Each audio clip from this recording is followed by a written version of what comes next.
오늘 본문 말씀은 예수님께서 예루살렘을 가시다가 사마리아와 갈릴리 사이 어느 한 마을로 들어가게 되었습니다.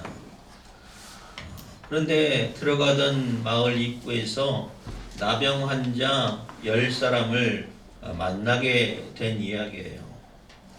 10명의 나병 환자가 예수님이 지나가시는 것을 보고 멀리서 소리를 칩니다. 예수 선생님이여 우리를 불쌍히 여겨 주시옵소서.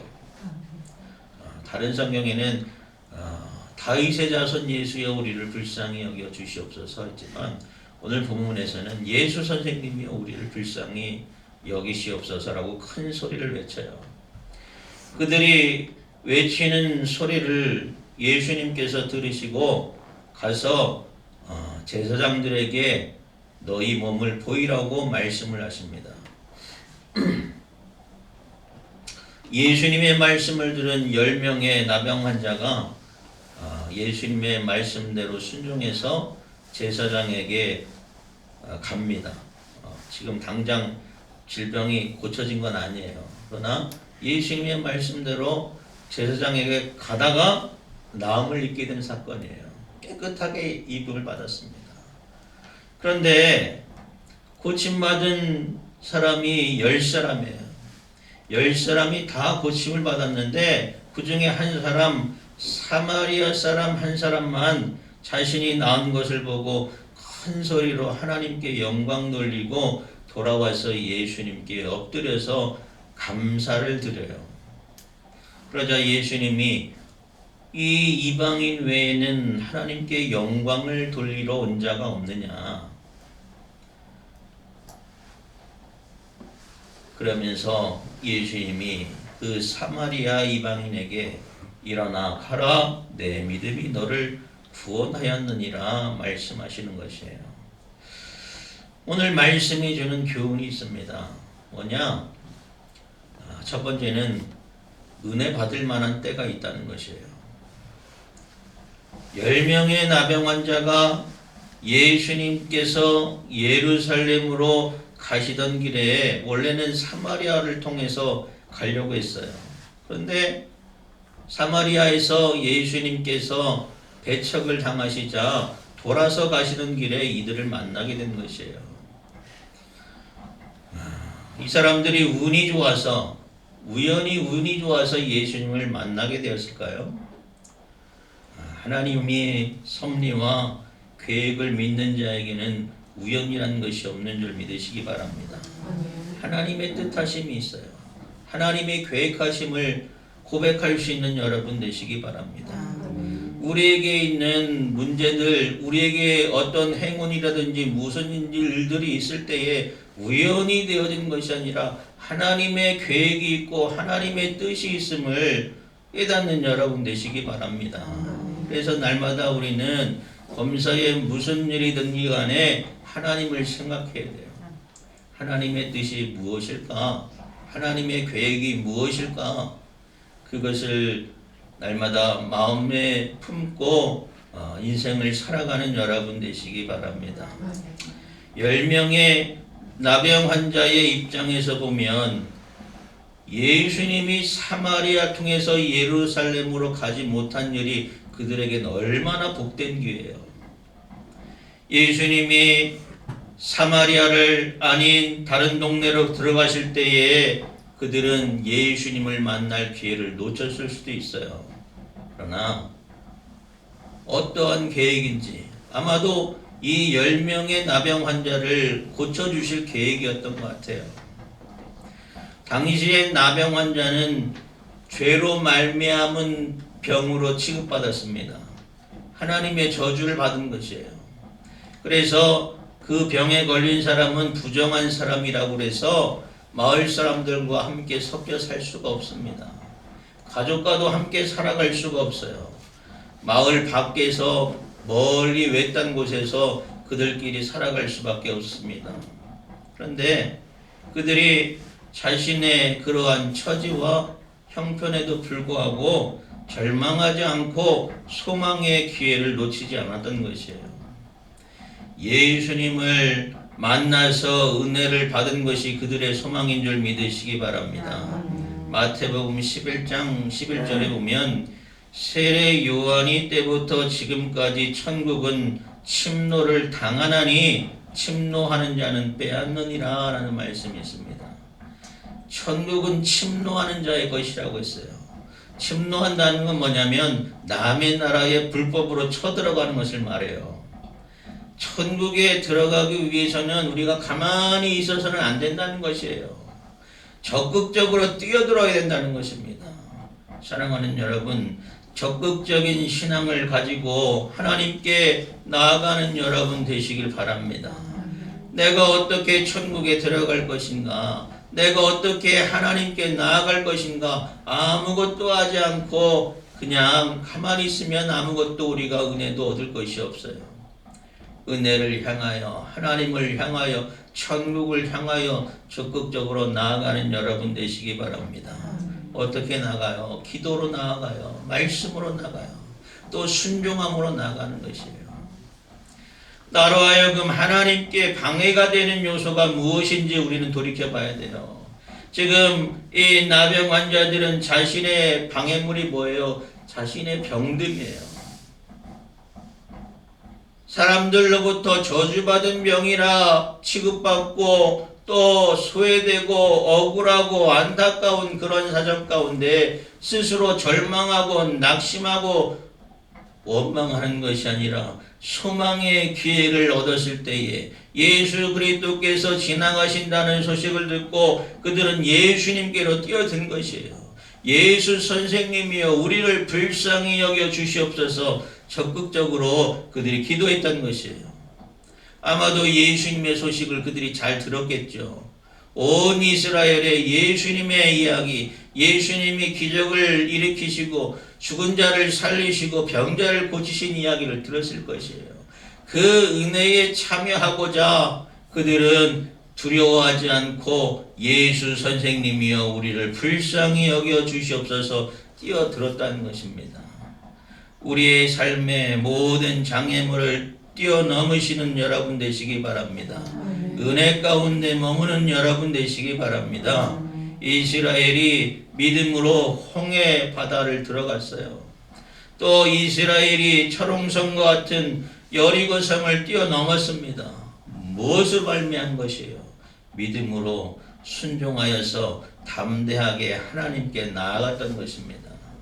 내 인생을 가로막고 있는 이 장애물, 문제들, 장애들 그것을 뛰어넘어서 하나님의 소망을 바라볼 때에 하나님의 놀라운 은혜와 역사가 나타나는 줄 믿으시기 바랍니다.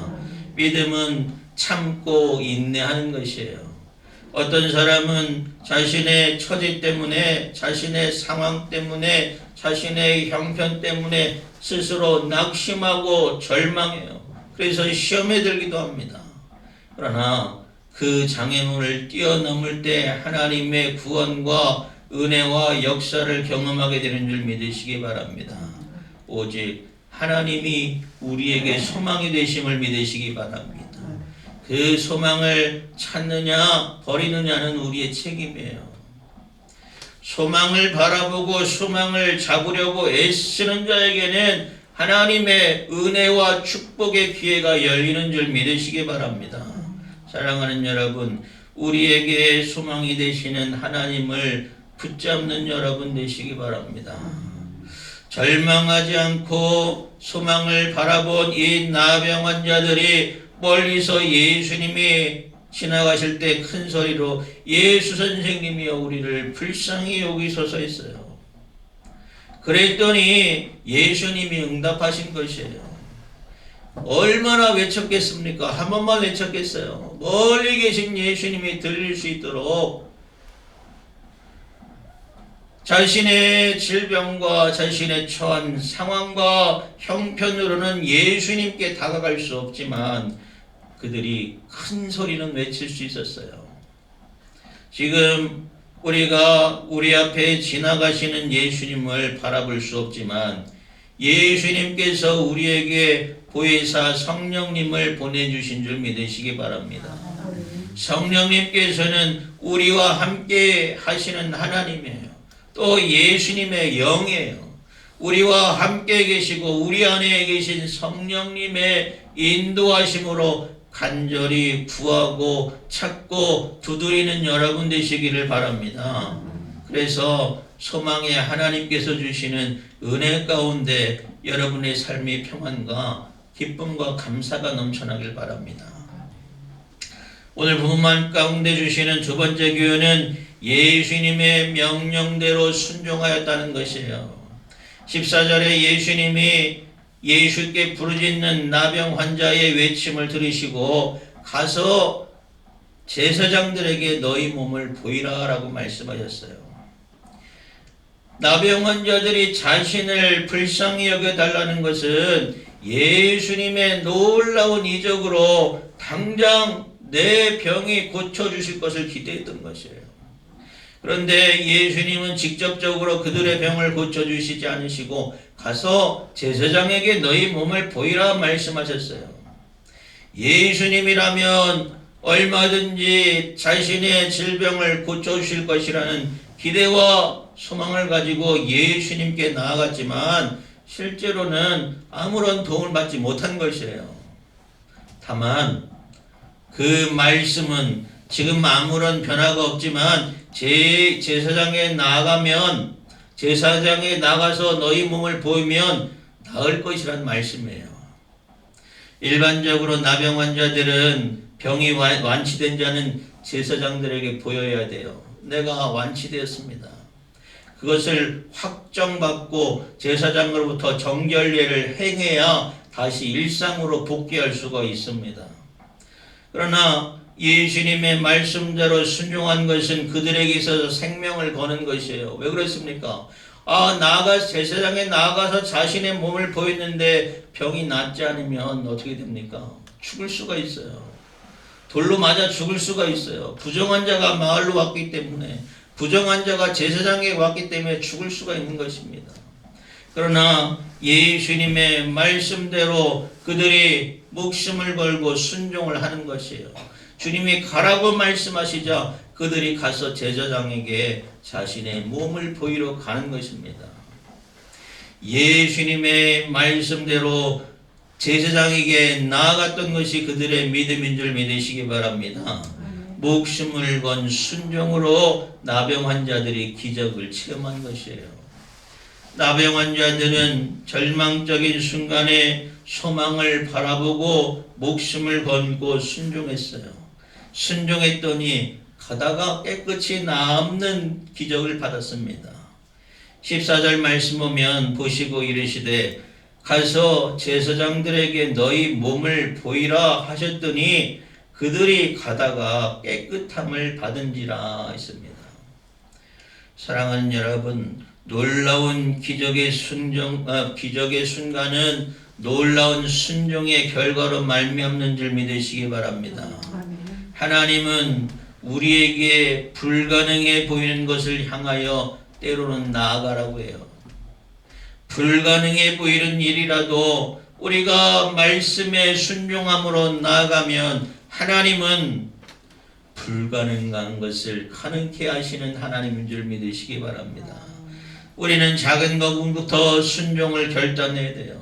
우리의 마음이 결단을 하면 하나님께서 우리에게 순종을 실천할 수 있도록 힘을 주시고 능력을 덧입혀 주시는 줄 믿으시기 바랍니다. 그러나 우리가 신앙생활할 때 대부분 아무것도 결단하지 않은 경우가 많습니다. 그냥 말씀을 듣고 흘릴 때가 너무나 많아요. 내가 말씀을 들었으면 내가 그 말씀대로 살겠습니다 라고 결단을 해야 돼요. 하나님, 내가 그 말씀대로 살겠습니다. 그러나 나의 믿음이 연약하고 나의 육신이 연약하니 하나님 나에게 힘을 주시고 능력을 주시옵소서. 그래서 내가 말씀대로 살아갈 수 있는 능력 있는 삶이 되게 하여 주시옵소서. 우리는 기도해야 돼요. 아무 결단하지 않아요. 사랑하는 여러분, 결단으로 하나님께 나아가는 여러분 되시기 바랍니다. 순종을 결단하는 여러분 되시기 바랍니다. 그러면 하나님께서 우리에게 힘도 주시고 능력도 주시고 환경도 개선시켜 주실 줄 믿으시기 바랍니다. 근데 이러한 놀라운 은혜와 기적에도 불구하고 감사하는 자가 적다는 것이에요. 오늘 이 말씀 속에서 10사람이 가다가 기적을 체험했어요. 10사람의 나병 환자가 기적을 체험한 것이에요. 나음을 입은 것이에요. 그런데 어떻습니까? 그 중에 예수님께로 돌아온 사람 몇 사람이에요? 한 사람입니다. 15절 16절 말씀 보면 그 중에 한 사람이 자기가 낳은 것을 보고 큰 소리로 하나님께 영광을 돌리며 돌아와 예수의 발 아래에 엎드려 감사하니 그는 사마리아 사람이라 했습니다. 모든 사람이 놀라운 은혜를 입었지만 예수님께로 돌아와 감사한 사람은 한 사람뿐이라 했어요. 그 중에 9사람은 유대인이었고 돌아와 감사한 사람은 이방인 사마리아 사람이었어요. 그러면 도대체 9명의 사람들은 어디로 갔을까요? 아마도 이 제사장에게 나아가서 아마 자신들의 육신을 보여주고 또 정결 예식을 받고 일상으로 돌아간 사람이 있을 거예요. 헤어졌던 가족과 다시 상봉하는 사람도 있을 거예요.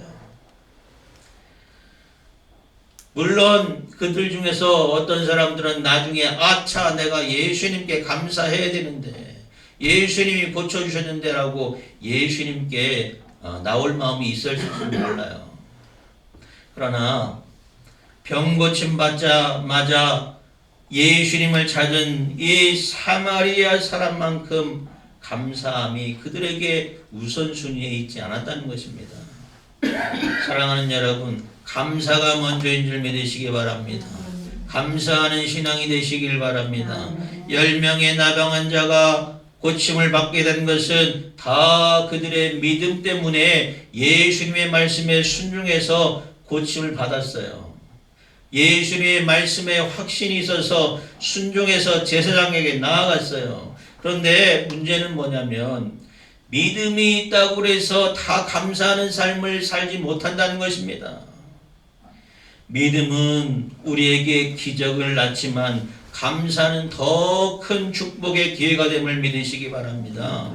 골로새서 3장 15절 말씀 보면 그리스도의 평강이 너희 마음을 주장하게 하라. 너희는 평강을 위하여 한 몸으로 부르심을 받았느니 너희는 또한 감사하는 자가 되라 라고 말씀하고 있어요.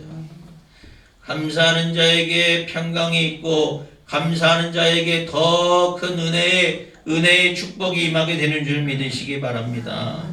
나중에 감사하면 되겠지 생각하지만 그 감사하는 마음이 처음 마음보다는 퇴색해버려요. 또 나중에 감사하면 되겠지 하다가 감사의 기회를 놓쳐버리게 돼요. 우리가 부모님이 돌아가시고 나면 자식들이 뒤늦게 후회를 많이 합니다. 아마 우리도 그런 마음들을 많이 할 거예요. 어머니, 아버지 살아계실 때 내가 더 많이 효도할 걸, 더 잘할 걸, 또 전화 자주 걸 걸, 그런 생각들을 많이 합니다. 지금 예수님은 어디로 가신다고 그랬어요? 예루살렘으로 가시는 길이에요. 예루살렘을 가신다는 것은 예수님이 지금 죽으러 가신다는 것이에요. 이 9명의 문둥병자, 나병 환자들이 나중에 내가 예수님께 감사해야지 라는 생각을 가졌지만 예수님을 만난다는 보장이 없어요. 예수님께 나온 고침받은 사마리아인은 큰 소리로 하나님께 영광을 돌립니다. 진심과 정성을 다하여서 겸손함으로 예수님께 나와 엎드려서 감사해요.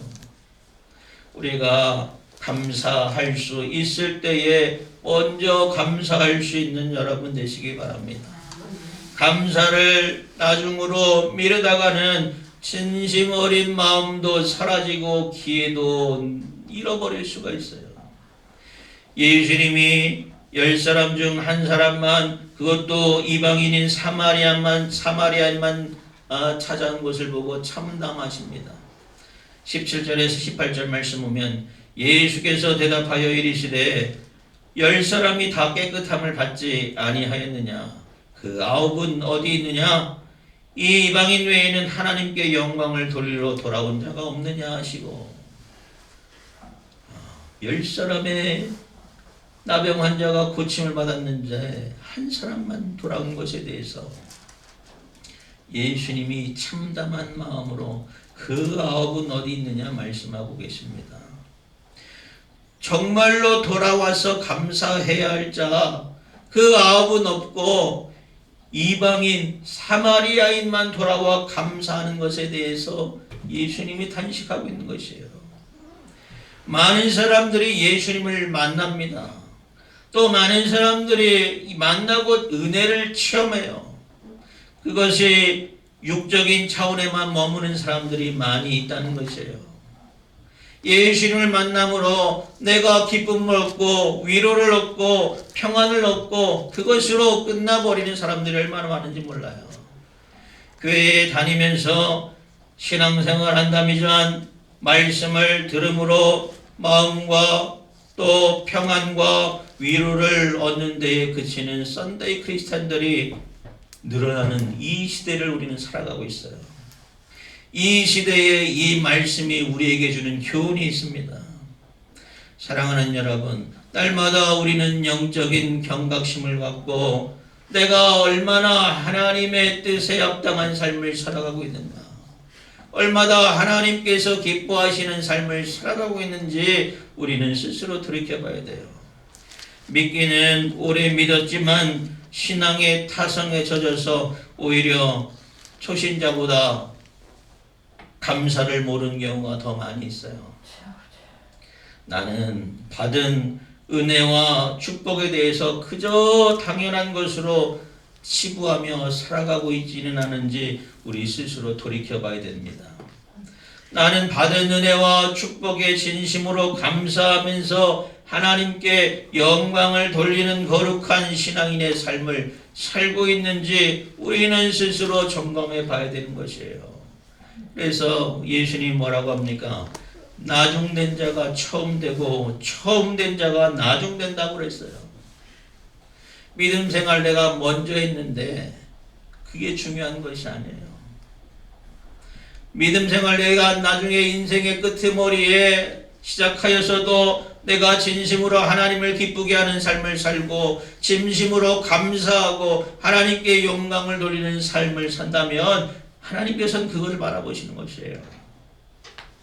예수님께서 9은 어디 있느냐라고 물으실 때에 마땅히 감사해야 될 자가 감사하지 못하고 있는 이 세태에 대해서 예수님은 탄식하고 있어요. 나의 믿음, 나의 신앙은 어디에 속했는지 여러분 돌이켜보시기 바랍니다. 나는 혹시 그 9에 속하여 있는 것은 아닌지, 아니면 감사하는 한 영혼에 속하여 있는지 스스로의 믿음과 신앙의 삶을 점검하고 판단하는 여러분 되시기 바랍니다. 19절에 그에게 이르되 일어나 가라 내 믿음이 너를 구원하였느니라 하시더라 했습니다. 예수님께 진심으로 정성으로 감사하는 이 사마리아인에게 예수님이 어떤 큰 축복을 주십니까? 가라 내 믿음이 너를 구원하였느니라 말씀하셨어요. 감사도 믿음이라고 했습니다. 믿음으로 감사하는 이 사람은 육적인 구원뿐만 아니라 영적인 구원도 허락받았어요. 육적인 구원 뭐예요? 나병 질병에서 고침받은 거 육적인 구원이에요. 그러나 그것보다 더 중요한 게 뭐예요? 우리의 영혼이 구원받는 것입니다. 9명의 사람들은 어떻게 되었겠어요? 절망스러운 질병에서는 고침받았지만 그걸로 끝이에요. 인생에 있어서 무엇보다 중요한 것은 영혼 구원이에요. 우리의 영혼이 구원받는 것이 우리의 최대의 목표인 줄 믿으시기 바랍니다. 우리가 무엇을 위해서 신앙생활합니까? 마음의 평안을 얻기 위해서 신앙생활하는 거 아니에요. 내가 얻고 싶은 것, 내가 이 세상에서 형통한 삶을 살아가는 것이 우리의 신앙의 목적이 아니에요. 우리의 신앙의 목적은 천국 가는 것입니다. 우리의 영혼이 구원받는 것이에요.